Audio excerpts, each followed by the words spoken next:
Intercession means mediating for someone else to gain some benefit or ward off some harm. It has been an important element of religion since ancient times. Animists believe that animals, plants, objects, and the elements possess a spirit and have agency.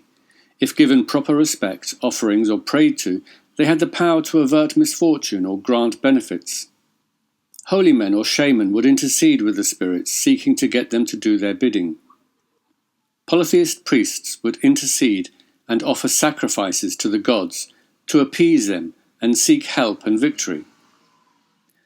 As humans became more powerful and our societies grew larger, so our gods became more powerful and more universal. But the belief that gods could be persuaded to do what you wanted remained. However, as monotheism developed, the nature of God evolved too. Whereas the animist spirits and pagan gods were limited, fallible, and could be bargained with, the monotheist God was perfect, all-knowing, and did not change his mind. Despite this, the concept of intercession persisted. For the ordinary man, struggling with the trials and tribulations of life, the idea that one could access a helpline to God and influence him to intervene on his behalf was very attractive and difficult to relinquish. However, this created a contradiction. The idea that God could be influenced by a human to do something he had not already decided to do undermined God's perfection. The Quran reflects this contradiction in verses that both condemn and confirm intercession. For example, the following verses totally negate intercession. A day where there is no bargaining, nor friendship, nor intercession. Do they take intercessors other than Allah? Say intercession belongs entirely to Allah. No soul will avail another soul, nor will intercession be accepted from it. They shall be gathered to their Lord, they will have no guardian and no intercessor besides him. You have no one besides him as a guardian, nor as an intercessor. Say intercession belongs completely to God. So these verses make it absolutely clear that no intercession will be allowed. But then other verses contradict them. Intercession will be of no use except of him whom the beneficent God allows, and whose speech he is pleased with. And intercession will not avail aught with him, save of him whom he permits. And those whom they call upon besides him have no authority for intercession, except he who bears witness to the truth knowingly. They do not intercede, except for him whom he approves. And how many an angel is there in the heavens whose intercession does not avail him at all, except after Allah has given permission to whom he wills and approves. The result is a great deal of confusion regarding intercession, and some modern-day Quranists reject the whole idea completely. While at the other end of the spectrum, Sufis and Shia accept a more far-reaching concept of intercession, leading to beliefs that certain holy people, whether dead or alive, can be called upon to intercede in daily affairs.